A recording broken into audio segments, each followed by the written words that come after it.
Hello, I'm Melissa Hartman. I am with RAISR, Resolutions Addressing Systemic and Structural Racism. My apologies for having my back. To some of the panel members, my part will be quick. I am welcoming you today to our panel discussion on reparations. We want to demystify it, as Linda says, and let people know really what reparations looks like, why it's so important, and how all of us can be a part of helping that out. So that is our goal for you to take away today. I'm going to introduce our panelists in the order in which they're speaking for the sake of time.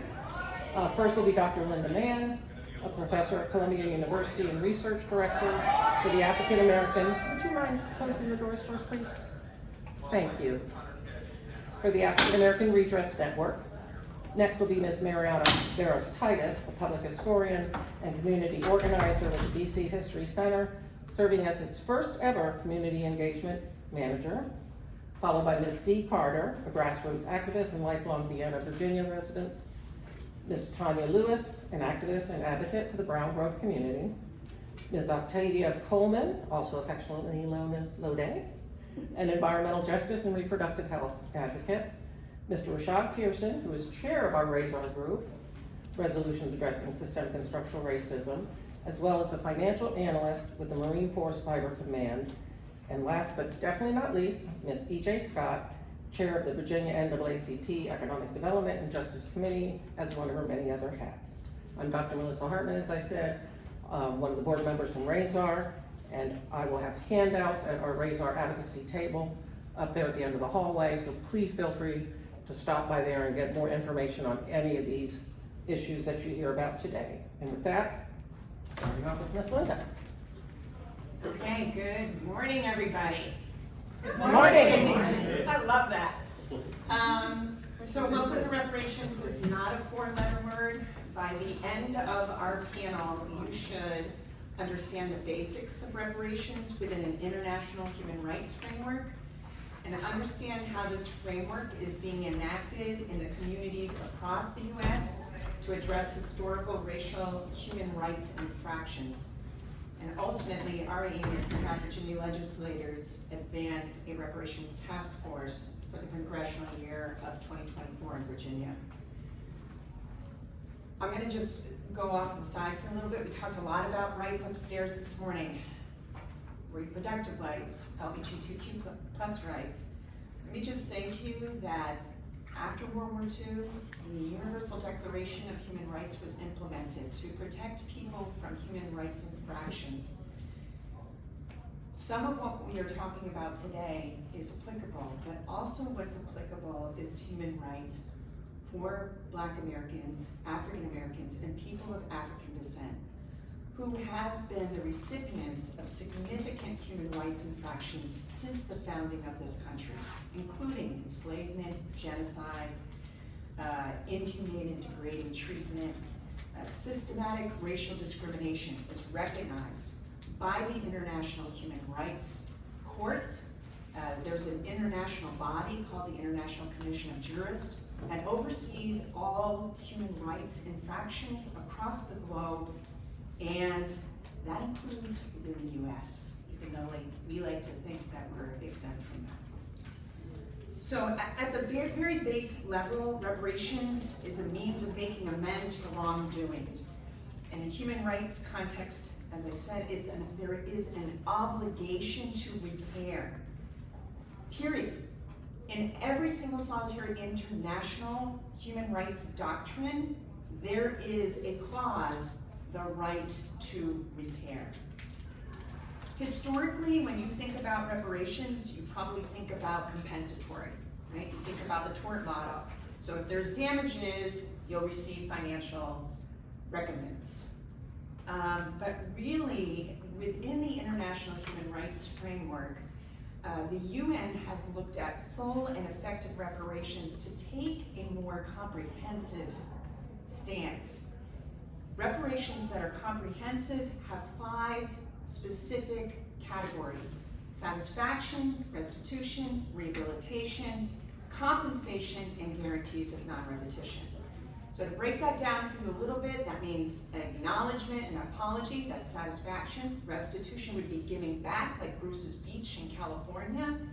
Rehabilitation would be physical and mental health services. Compensation would be what you normally think about, the financial piece. And the last one, guarantees of non-repetition, would be addressing systemic racism, which is the underpinning of everything that is done in this country. Despite the US failure to attend to these histories and the continuation of racial injustice, the US is showing signs at the local level of implementing reparative justice.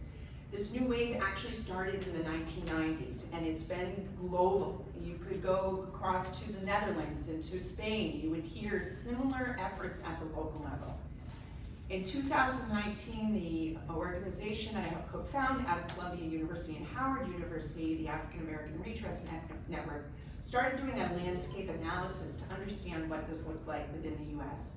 We did a 3-year systematic research study and ArcGIS mapping project, framed within an international human rights framework, but also by looking at the US context as a constantly evolving process based on both history and the ongoing effects of continued racial justice and structural socioeconomic and political oppression. What we found was that there were 460 instances of local reparations and redress efforts across the United States. The mapping showed that the vast amount were focused on satisfaction. So again, that's an apology, acknowledgement. Within that satisfaction mode, actually the number one was commemoration and memorialization. That included taking down, as we know in Virginia, some of like the Confederacy statues, something that the Holocaust and afterwards, like Germany, there is nothing still up. We had 45% in the satisfaction.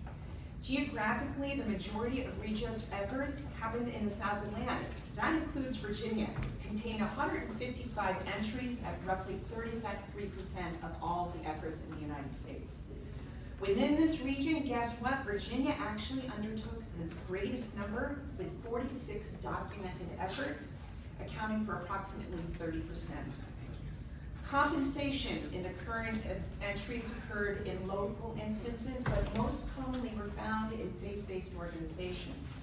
Although to be honest with you, we really don't know how that money is being disseminated.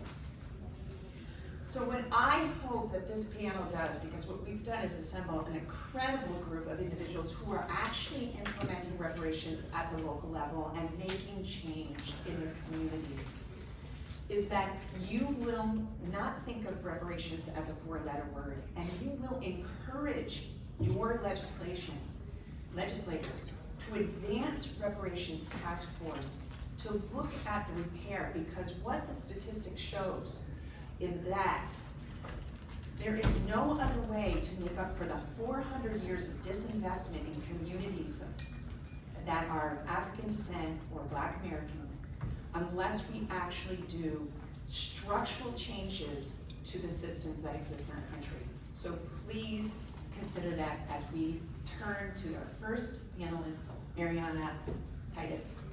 Barris Titus. Missed the middle for a second. Thank you, Mariana. Thank you, Linda. Good morning, everyone. Good morning. Good morning. My name is Mariana Barris Titus. I'm a public historian and an oral historian based in Washington, D.C. I am a resident of Virginia as of last year, which has been a bit of a shift for me, considering that I especially am able to have representation in Congress as an adult. And so it's really, kind of exciting to be in this environment, particularly have an introduction to the political field within Virginia. I am here representing the Black Broad Branch Project, which is a public history project based in Black-owned land and land that today is Chevy Chase, DC. And how familiar are we in the audience with Chevy Chase, DC?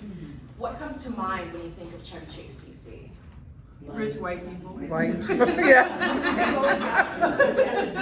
Yeah, and indeed, Chevy Chevy Chase, DC, in the 1840s, 1800s, began as a rural community known as the Dry Meadows Village, where formerly enslaved folks and actually many black folks who were born into freedom, even pre-emancipation in DC, which happens before the rest of the country, and they're living free and cultivating the land. There's evidence that they were cultivating the land for self-sustenance as well as selling cash crops to the nearby forts that formed around the Civil War era. And there were we estimate to be over 24 families that belong to this Dry Meadows Village. Our project has traced current day descendants of Dry Meadows Village families, from two families. On the one side, we have the Pointer Harris family. On the other side, we have the Dorsey Shorter families. And what we did was collected their oral histories and used those oral histories for two purposes. One, as to document the implications, the generational implications that these families suffered from having been removed from their land, and I'll go into that in just a second. And two, to imagine together with each of our descendant narrators about what reparations means to them.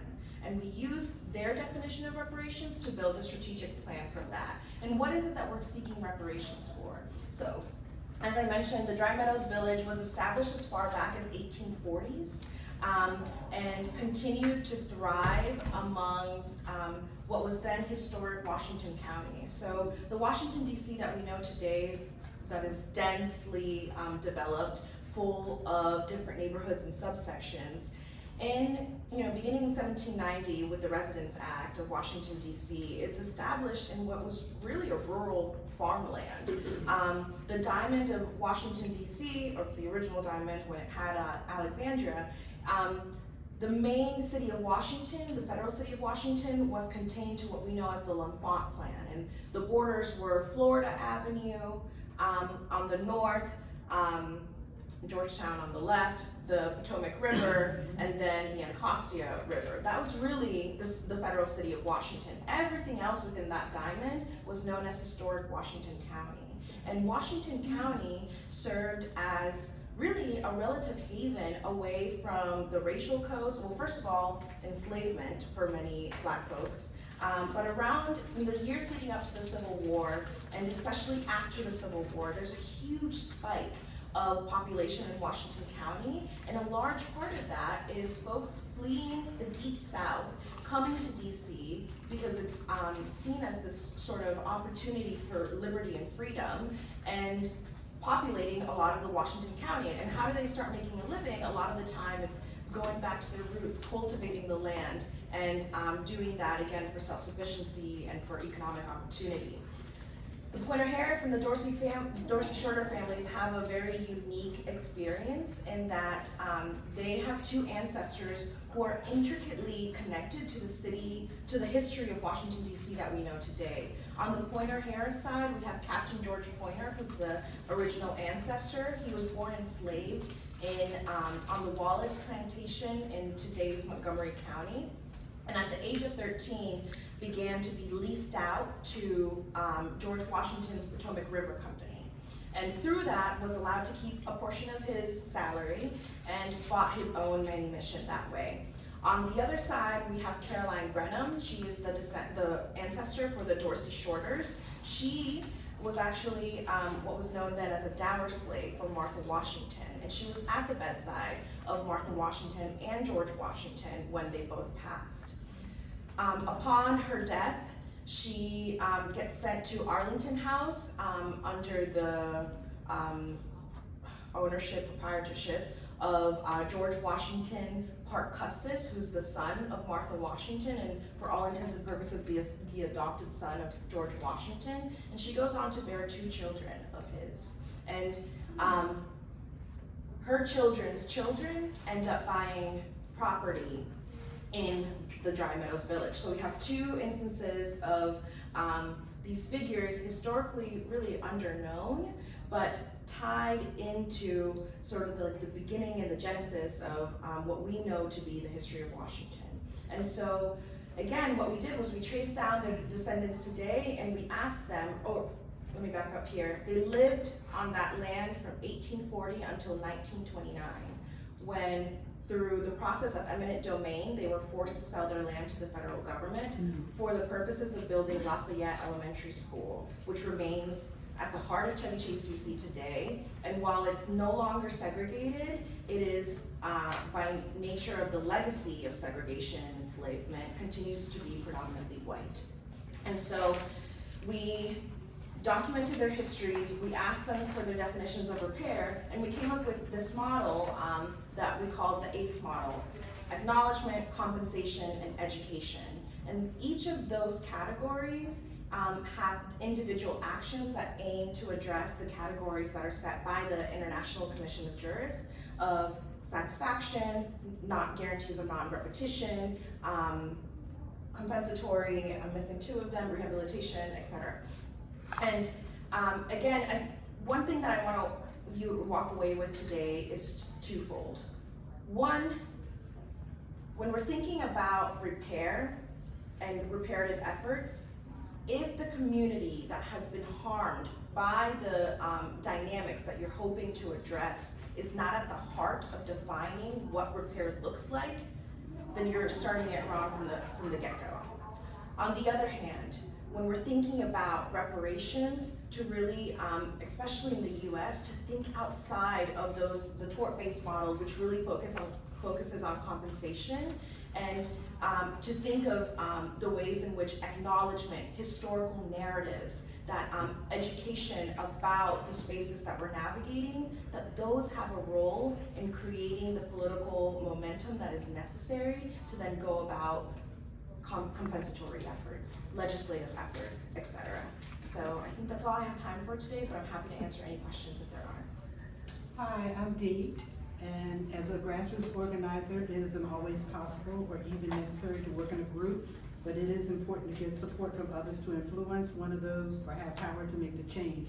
Political leaders, historic organizations, and the at-large community. My cousin Gloria and I work to repair and redress the past wrongs with our today's activism. My activism began in early 2020 when I attended a meeting with two local historians and other family activists to discuss identifying, preserving, maintaining, and accounting of African American cemeteries in Fairfax County. We later joined the larger group. The goal is to maintain, protect, preserve, honor, and account for all cemeteries in the county. We meet monthly to discuss long-time neglected cemeteries for cleanup and maintenance, including holding special events.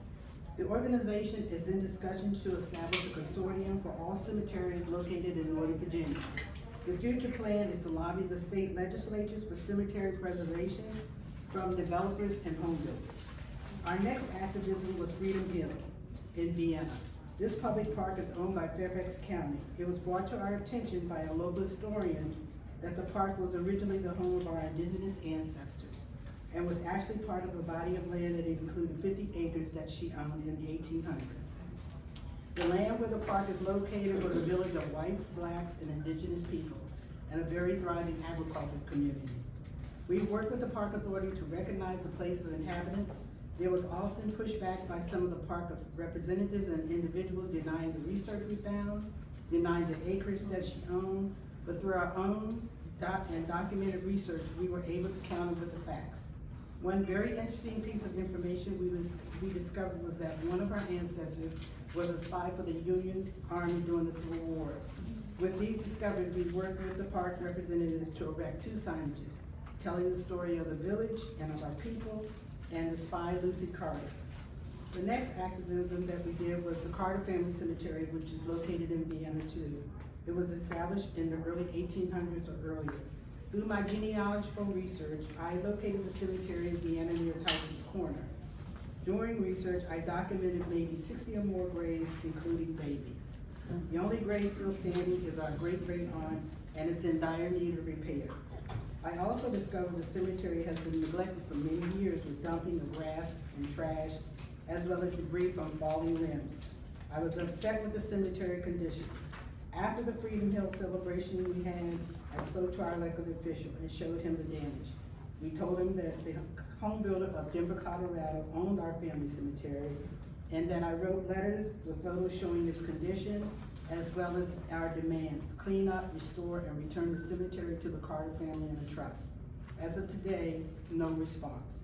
Our elected official and his staff checked with the county attorney for advice. Their recommendation was to let the park authority to take possession of the cemetery and possibly use their funds to maintain the property, because our demands may never happen. We met with the archaeologists as recommended, but never heard back since. We continue to fight for the return of our family cemetery. The next one is Liberty Lane in Vienna. After the protests of George Floyd at the town green, I have drove past this street many years and always felt strange. My curiosity drove me to research this street named Wade Hampton and discovered he was a general for the Confederate Army that rode through Vienna during the Civil War. In June of 2020, I wrote to the town officials and historic organizations requesting to rename the street Wade Hampton. The mayor put together a committee consisting of the Park and Rec as community leader, 2 impacted residents living on the street, and 2 genealogical longtime residents of Vienna and HDI members, Gloria Runyon and myself. We met multiple times to flush out background history and agree on the name change. We were unanimously agreed the name must be changed. In my family research during the Civil War, the Confederate took my great-grandfather as hostage to drive their horse carriage. In the winter of 1862, they stole his farm animals, wooden fence, and set his barn on fire. When his wife requested his return, they took his son as hostage to drive their horse carriage.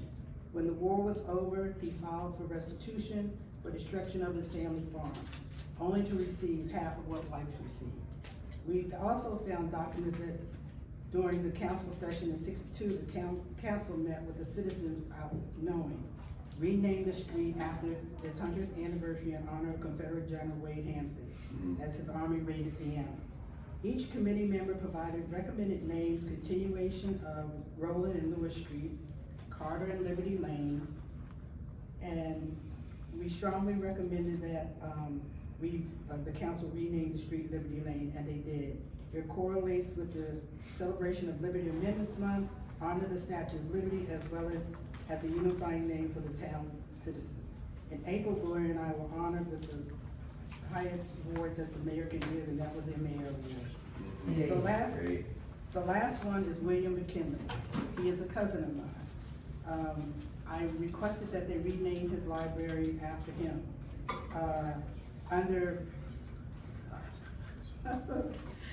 The town is in the process of building a new library, and I floated the idea to different folks, and most agreed. Mr. and Mrs. Carter was significant in ensuring the library was integrated. Under the leadership of the town of Vienna, under the previous leadership of the town library, blacks were not allowed to check out books. A friend of Mr. Carter, a white woman, checked out the books for his children. The Library Association found out and went to Mr. Carter's home to retrieve the books. The family was stunned. Afterwards, Mr. Carter held several meetings at home for citizens to discuss building a new library, and it must be integrated. They later organized as Friends of Patrick Henry. They established the library in '62 and served all citizens, including black. The picture of Mr. and Mrs. Carter is in the library conference room. I recently wrote an email to the library board, town officials, historic organizations, library friends groups, and family and friends requesting their support in renaming the new library William McKinley Carter. I recently received an email from the library director, and they will be on, the renaming will be on the agenda for their September meeting. And as a grassroots organizer, it's always important to get support from others of influence, of those who have the power to make the change. Political leaders, historic organizations, and the community at large. And if you have any questions for me, I'll be free to answer them after this. And the next person is Octavia. Good morning, everyone. I am Octavia Coleman. I am an epidemiologist with over 23 years of experience specializing in environmental and reproductive justice initiatives. Currently, I serve as the Director of Public Health and Medical Research for FTC Charity, covering both the Georgia and North Carolina jurisdictions. In 2019, I published the 2019 through 2021 Reproductive Justice Data Analysis Report with a postpartum psychosis case study identifying explicit bias and benign neglect as direct threats to public health. This called for healthcare providers across our nation to check their bias. The recommendations from this work were also addressed in the Biden-Harris administration's Black Maternal Health Omnibus Act that was introduced in February of 2021. In 2022, I partnered with the Charleston for Reparations Task Force to organize for repair measures due to the Gullah Geechee people of the Southeast Sea Islands.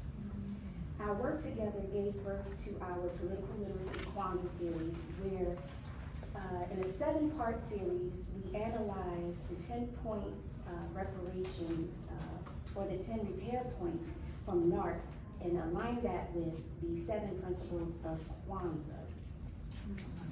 That yielded meaningful feedback, of course, and then sparked our What Does Reparations Mean to You campaign and survey. But what we found from that was resounding.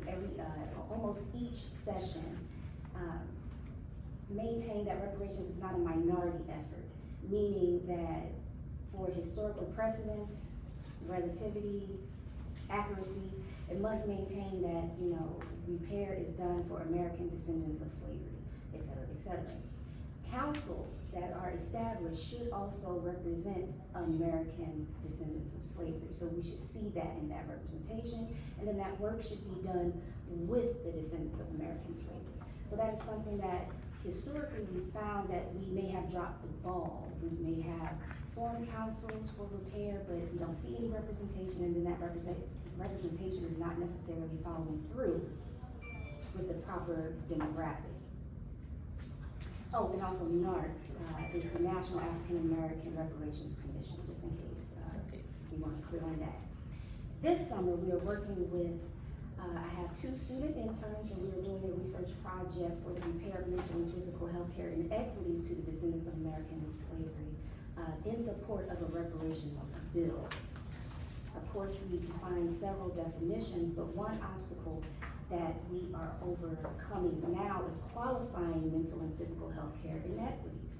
And what we've done is link that to violations of birth, civil, and reproductive rights.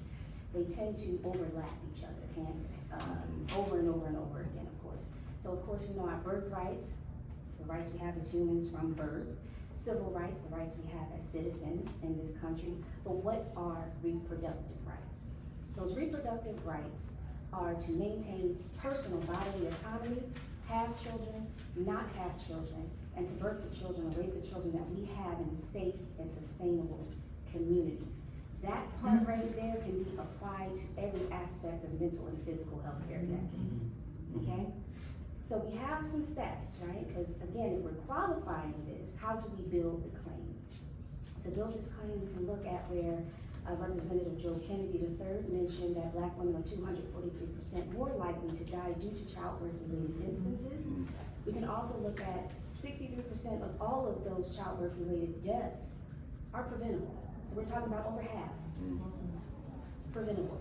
We can also look at where 31 deaths per 100,000 births occur for white women, but for Black women it's 69.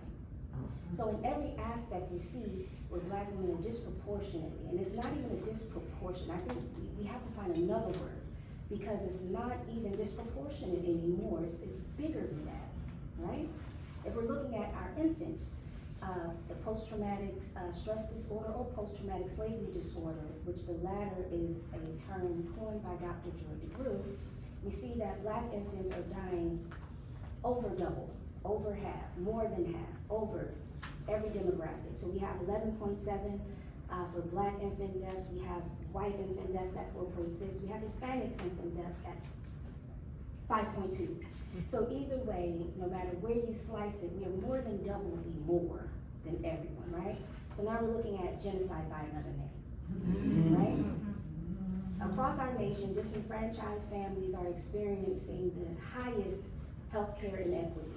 These leading social determinants are the lack of high school education, unsafe neighborhoods, poor housing, housing instability, lack of transportation, hunger, and voter suppression. And again, as Ms. Linda mentioned, how she started this out, racism is systematic, it's at every slice. So we're looking at all of these. Again, that's why we say it's genocide by another name, but what is that other name? It's actually ethnocide, because we're looking at the targeted erasure of an ethnic group. When you have numbers that are this high, 243% more, when you have numbers that are this high, you can't say, well, we have to compare, there's nowhere to intersect, there's no, okay. So all of these determinants influence the delay of care, the denial of care, as well as distance and distancing tactics when it comes to our need of care, right? And the result of that is preventable fatalities and unnecessary loss. Now, repair, on a very high level, right? If you look at repair, for lack of education, that would transmit to funding for educators, competitive technology with comprehensive curriculum in supportive learning environments, right? Unsafe neighborhoods, that would transmit to encouraging of business ownership, create local employment, and alleviate crimes of desperation associated with poverty. However, what does that look like to combat voter suppression, right? Well, at the very least, in the state of Georgia where I am, if you can't get your driver's license, you can now afford a driver's license, or you can now afford a state ID. Very, very basic, right? But on a higher level, we can definitely afford representation. We can afford the politicians to push a policy that matters most to our communities, right? Then, again, minimalizing that delay of care, minimizing the denial of care, as well as the distancing and distancing tactics, because we have to remember, again, systematic racism is intentional, okay? How can we strengthen our advocacy? If you are a politician, how can you strengthen your advocacy? If you are an advocate, community advocate, community activist, listen to the lived experiences of African American people, right? Trust the lived experiences of African American people, because again, it's not just our lived experience, but we now have the data to support what we've been sounding the alarm on. But then also support outside of your bias, right? Just because you can't see it happening, just because you can't fathom that it's happening, does not mean that it is not happening, okay? So be the action. You can take one of these cards, please. Scan the QR code, visit ftccharity.org, donate to our fundraising efforts, but I thank you for your time and I'll pass to the next shot, I believe. Great. Yeah. Nothing. Thanks. Thanks so much. My name is Tanya Lewis. I'm a member of the Brown Grove Preservation Group. The Brown Grove Rural Historic District is a historically African American community about 85 miles south of where we sit right now, along Interstate 95, accessible via the Lewistown Road exit in Ashland. Brown Grove was established during the Reconstruction era by families of formerly enslaved people. It was initially an antebellum plantation economy marked by labor-intensive, never-ending cycle of planting and cultivating what was swampland, only with the assistance of animals like horses, mules, and oxen, not the most cooperative animals, and harvesting and processing crops by hand. By the turn of the 20th century, Brown Grove was a thriving, self-sufficient agricultural community featuring a schoolhouse and a network of small farms and general stores about the community focal point of Baptist Church. The founders turned swampland into farmland, and I cannot even grow a houseplant. Amazing. Today, Brown Grove is a 1,200-acre, predominantly African-American middle-class residential community with many living on land that has been passed down from generation to generation. The church is still its focal point. In 2022, Brown Grove was listed on the Virginia Landmarks Register and was the only rural district listed that year.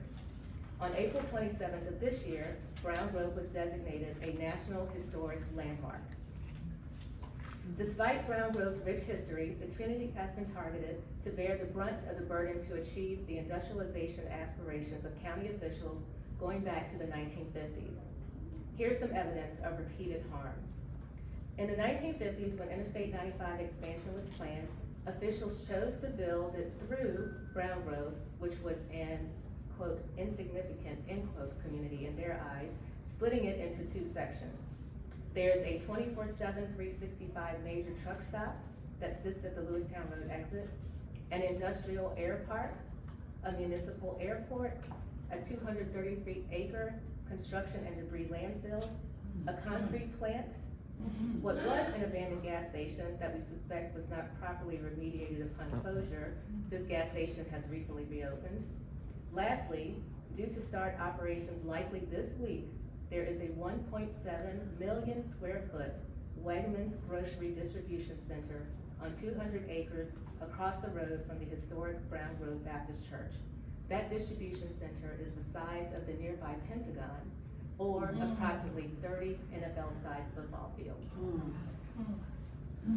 It is built near to and by accounts of community elders on the graves of our ancestors and founders of Brown Grove, along the property lines of descendant families living on ancestral land, and with the employee interest being across from the church, along a 2-lane, narrow, windy, floods when it rains even a little bit road with no sidewalks. Remember that, no sidewalks at all. And wait, there's more. A hospital and commercial truck dealership are under consideration. These businesses are peppered throughout Brown Grove, with many concentrated to the point where they are walking distance from each other. Now let's explore a few of many examples of what I call industrialization without representation. The Hanover County Board of Supervisors in a 1995 resolution expressed, quote, its continued support for establishing and protecting the historic Brown Grove community for future residential development, end quote. Clearly the supervisors have reneged on that. Development decisions have been made and relayed to the community as done deals with no recourse. Years back, residents living near the airport, including my uncle and cousins, were told by officials that a runway was going to be built right up to their property lines. All except one sold and relocated from the community where they were born and raised. To this day, runway expansion has not occurred. Rezoning was implemented to accommodate Wegmans in the community's view without adequate public input. The last example is that a $2.35 million grant was approved to assist Wegmans in the build. The Wegmans Distribution Center is the most recent threat adding to the existing decades-long environmental infractions and disregard for the welfare of the Brown Grove community, such as air, water, noise, and light pollution, traffic. Wegmans estimates 2,800 additional vehicle trips per day from its employees alone. Destruction of 20-plus acres of wetlands and critical tributaries, and environmental damage and potential health threats due to emissions from heavy diesel truck and car traffic and airplanes, particulate matter and silica that are known emissions from concrete plants, and potential gas leakage into the soil and water resources, just to name a few. Now for some good news, and what I consider steps toward reparations, the 5 types of reparations in particular.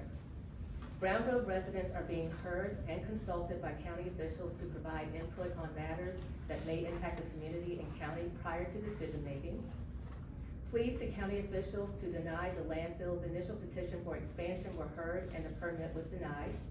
And in February, the Virginia Supreme Court ruled that Brown Grove residents who sued the county over rezoning should have had legal standing, sending the case back to lower courts. Now let's talk about sidewalks. At a Virginia Department of Environmental Quality meeting, an official tried to put a positive spin on the Wegmans situation. The remark was, paraphrased, perhaps Wegmans coming is a good thing, maybe now you can get sidewalks. So maybe that thing frames up what we're dealing with. We certainly welcome your support. You'll be hearing a little bit later about how you can help. Thank you for listening, and hashtag Save Brown Grove. All right. Again, my name is Rashad Pearson. I'm the chair of Raise Our Resolution Addressing Systemic and Structural Racism. Come see us at our booth upstairs. We're in the corner there. Get some Raise Our swag, and we'll talk to us. We'll talk to you about what you guys do. Before I start, just a little bit about myself. I'm originally from Indianapolis, Indiana. I moved to Virginia about 5-6 years ago. Unfortunately, I'm no longer a resident there. I live in Maryland in the Fort Meade area, but the big reason I'm here today is just my experience with being in Virginia and working with people like you, activists, events like this. You could, like this state, the people here are truly special when it comes to organizations. I've always been, passionate about advocacy for issues beyond reparations, which is any, humanities groups and topics like that. So you guys are very special, and you guys keep motivating me to keep going. So thank you all for being here. So what I'm going to talk about is basically the next steps forward as far as organizing, uniting, working together to really get reparations to discussion and the topic truly on the table and move forward there. So We as advocates and activists and everything in between to continue the battle to push for the age-old issue of reparations for African Americans, it is of the utmost importance that we codify systemic changes through policymaking, utilizing multi-ethnic nonprofit organizations, including non-peoples of color and white allies in the space working together. This task will require the support from more than just African Americans, but all Americans. For this is not just an African American issue, it's an American issue. And we will require the support from all Americans to get the topic of reparations on the table and finally bring it to action. There are several ways we as advocates can grow the movement of reparations and can tie in other groups of people who might not be advocates or have the education of reparations. So first, is public awareness and engagement. We need to raise public awareness about the history of racial injustice and the effects of racial injustice and the negative impacts on African Americans that still impact African Americans today, and the need for reparations from this. We will need to utilize multiple platforms to engage with the public, including social media, public forums, educational events, community outreach programs, and beyond, such as events like this. Most importantly, we'll need to encourage the discussion, listen to diverse perspectives, and address concerns. We have to make this the main talking point in racial discussions and collectively come to a decision to make this the #1 issue for African American related issues. We also need to open the discussion to all Americans and have an open dialogue with non-Black Americans and understand the benefits and concerns from each perspective. Ultimately, we need to normalize the discussion. We'll have our dissenters, but it's expected, but we just need to start to have the conversation and make it a regular thing. From that, we must, too, build a coalition. Build a coalition of like-minded individuals, organizations, and communities to create a broad-based movement that supports reparations.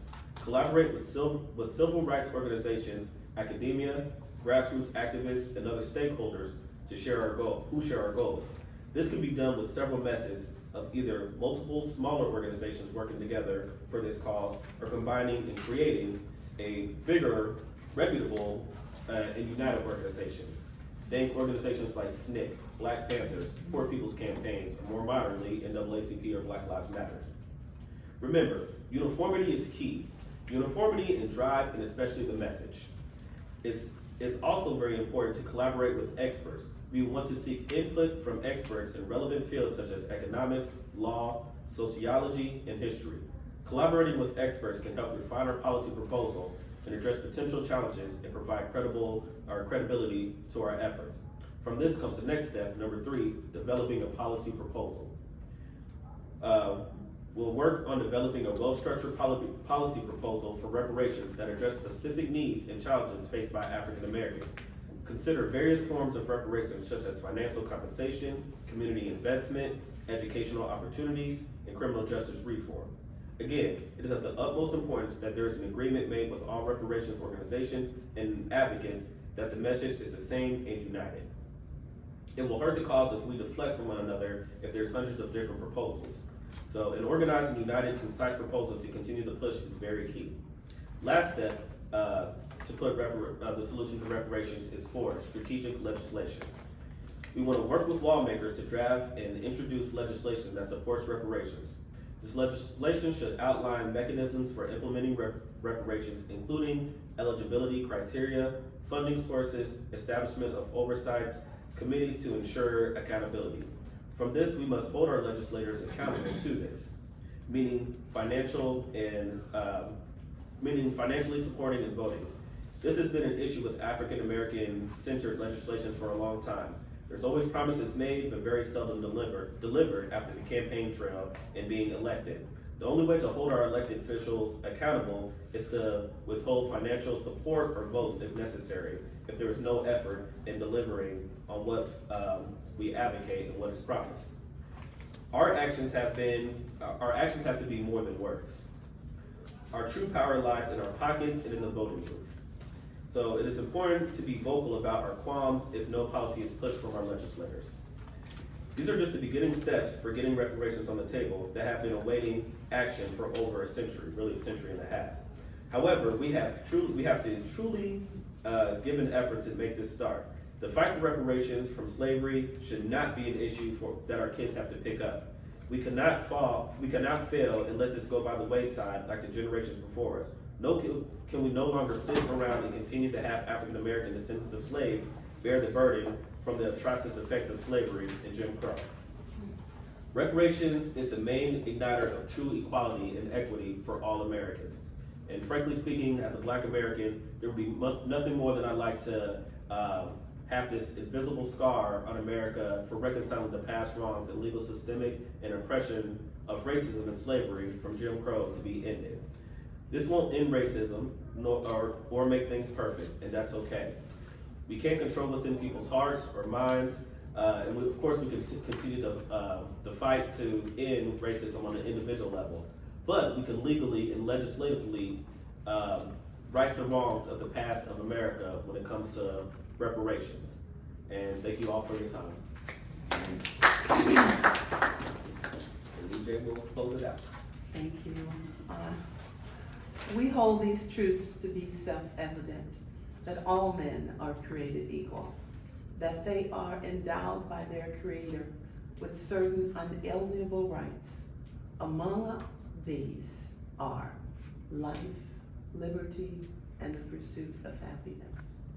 To secure these rights, governments are instituted among men, deriving their just powers from the consent of the governed. This country was founded on the idea of freedom, but practice of slavery. The systemic racial, ideological disparities produces cumulative and chronic adverse outcomes for Blacks and other people of color. As you see in the previous speakers' points, that these disparities continue, and it is the legacy of the federal government's post-slavery policies that have maintained and perpetuated the devaluation of the people. These policies have preserved and widened the wealth gap between Blacks and whites, which must be redressed. I'm E.J. Scott. I'm the Economic Justice Committee Chairperson for the state NAACP. I am a scientist, I'm a genealogist, but most of all, I'm a community organizer. We believe that it is time for the nation that engaged in and profited from the Atlantic slave trade to do what is right and what is just. We submit that reparations is a debt owed to the descendants of slaves. The NAACP reaffirms and stands in favor of financial reparations and other reparative justice methods to those of African descent in the United States that are descendants of the slavery and Jim Crow era. Blacks were promised reparations, and then the federal government reneged on its promise. The 4 million formerly enslaved Blacks were promised land and compensation for more than 200 years of bondage. The federal government reneged on Black land grants. Yes, that's that 40 acres in a mirror. 40 acres we've heard so much about. And that would be worth about $6 trillion today.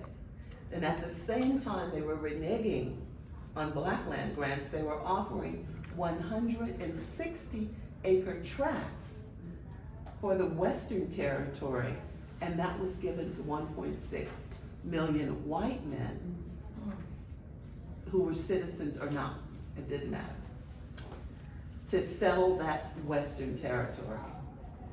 The same land settlement opportunity was denied to newly emancipated Blacks.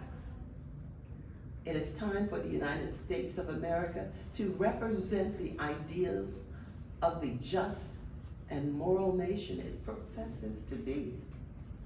It is long past time to make reparations for the descendants of chattel slavery. It is long past time to atone and provide repair to those descendants of the brutal, demoralizing legacy of enslavement that deemed 3/5 of a person. An apology is only the beginning, and it is not enough. The historic harm and the demoralizing relics of the harm that was done to Black people must be redressed. And we must have true equity for those descendants.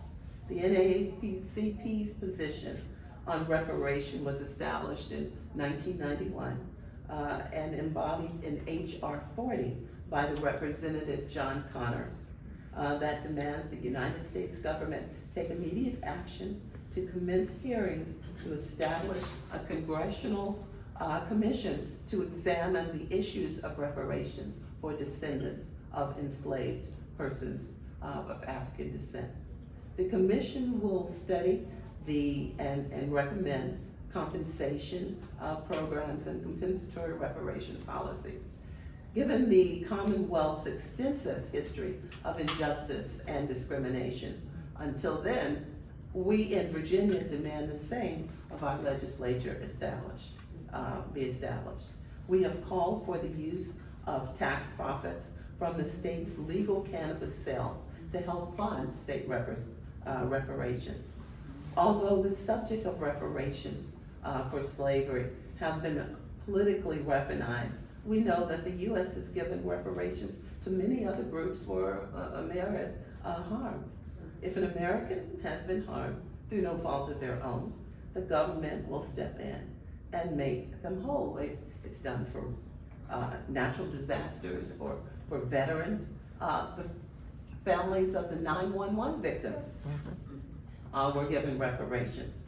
The hostages that were held in Iran were given $10,000 each for every day that they were held. And that has amounted to over $4 million for each of them. And we all know about the bailing out of the banks. And our deposits in banks are federally insured so that we can harm. Our government has bombed islands in the South Pacific, then provided reparations to the island's residents. Yet, just a few weeks ago, survivors of the Tulsa race massacre, who were over 100 years old right now, were denied reparations for that 1921 bombing and destruction of Black Wall Street. And that instance was only just one of over 100 such attacks on Black townships. Reparations have been paid for all kinds of incidents, direct and indirect. But there is little concern for compensation to Black people for slavery and the years of American apartheid, known as Jim Crow. Why are the descendants of enslavement the outlier when it comes to redress and restorative justice? Reparations, reparative compensation, redress, it's not a new concept. Even the federal government has asked for it when they were the colonies. Back in the Declaration of Independence, I'm sorry, I have a little cough here. After they listed several harms that were done, and what the English had done to the colonies, they write this: in every stage of these oppressions, we have petitioned for redress in the most humble terms. Our repeated petitions have been answered only by repeated injury. And I will leave you with one last quote, and I apologize for my voice going up. This quote is from Ronald Reagan, and he said it on the day that he was signing, this was in 1988, when he was signing the Japanese Americans' reparations for their unjust nearly 3-year internment during World War III. Reagan said, No payment can make up for those lost years. So, what is most important in this bill has less to do with property than to do with honor. For here, we admit a wrong. Here, we reaffirm our commitment as a nation to equal justice under the law. It is our time to be redressed for over the 200 years of harm, and we ask for your support.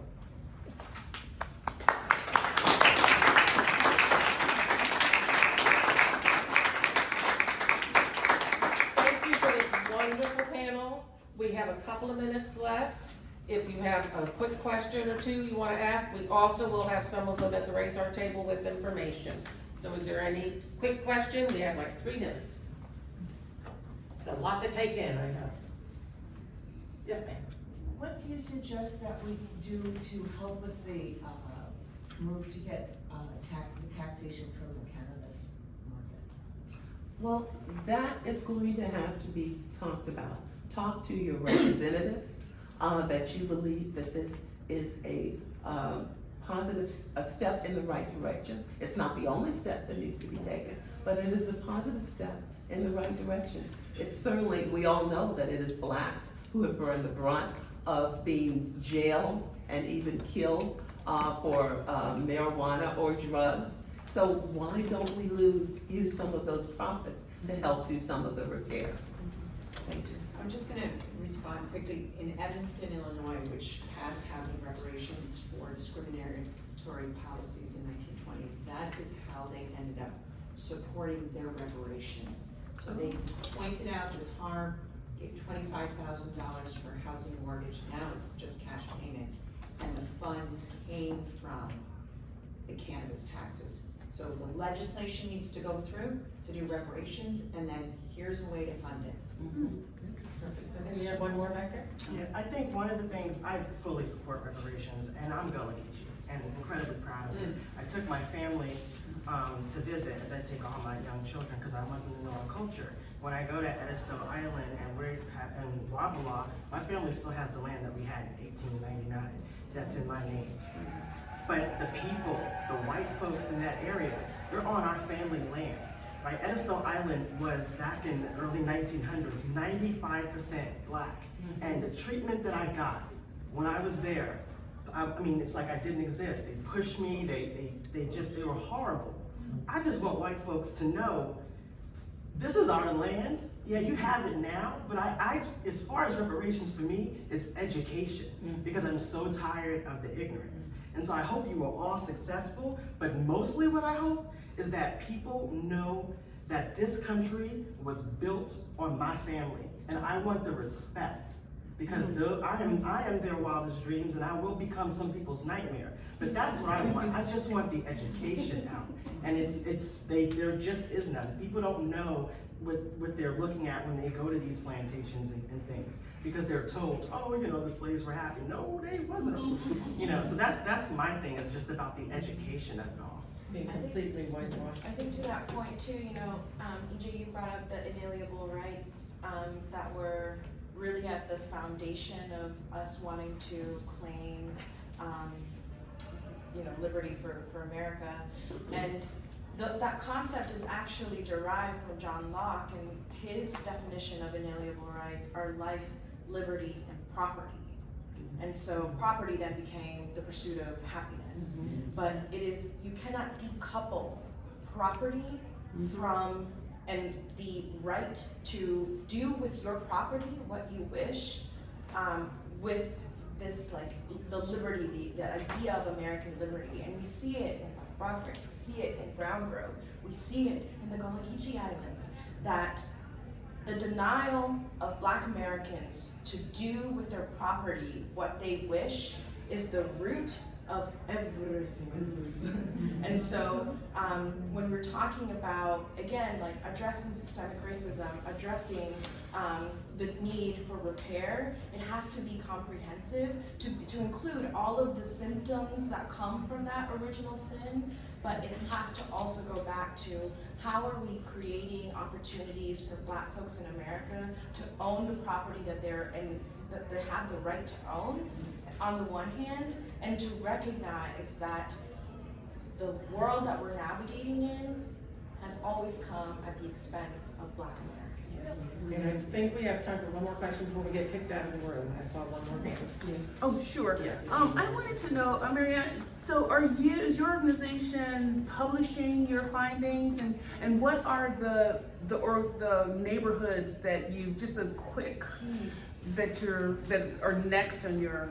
Yeah, so we are really focused on Chevy Chase, again, identifying additional folks. We just got pointed to a third family that come from the Dry Meadows Village, and we have published a report that is a culmination of the first two phases of this project that came up with the ACE model and what those recommendations from our descendants are under each of the categories. But we're also deeply embedded into the efforts of Councilmember Kenyon McDuffie, who put forward DC 25-052, which is the establishing of a reparations task force and fund in DC, and are aiming to inform and influence that process with the descendants. Well, I want to thank everybody. You guys are amazing. I live in Shepherd Park, DC, and so it's a lot of.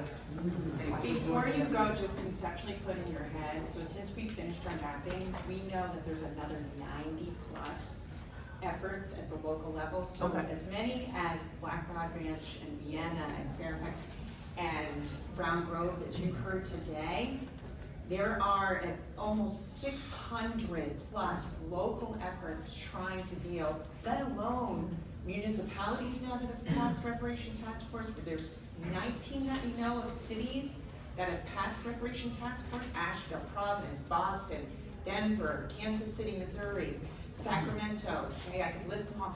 Plus we have California, and now we have New York. There is a momentum, but these stories are in your backyard. And for the white people in this room, do not think that you haven't benefited. That's what the privilege, the white privilege is. It is in your backyard. I've benefited. Every one of my white friends have benefited. It is everywhere you step. So just put that in your back pocket and support change in this country. And I just want to say one thing. People don't realize that Georgetown was one time all African American. It was. Years ago. I remember because my grandfather used to take farm goods from Vienna all the way to DC, and they said they would always go to Georgetown. So a lot of people that are new here didn't know that Georgetown was African American. And my aunt mother was one of the last Black residents of Georgetown. And that's why history is so important. But I want to make one thing really clear, that when we talk about reparations, this is not an anti-poverty program. No, okay? exactly. This is a policy that should be enacted for a debt owed that was never paid to Black people when they were enslaved. This is something that should be enacted, and so that it can help eliminate the racial wealth gap between Blacks and whites. So it is not an anti-poverty program. Please understand that. I'm sorry. For your support. We look for everybody's support that's in this room. Talk to your family, friends, anybody that you come in contact, and let them know that we are talking about reparation, and it's not a 4-letter word.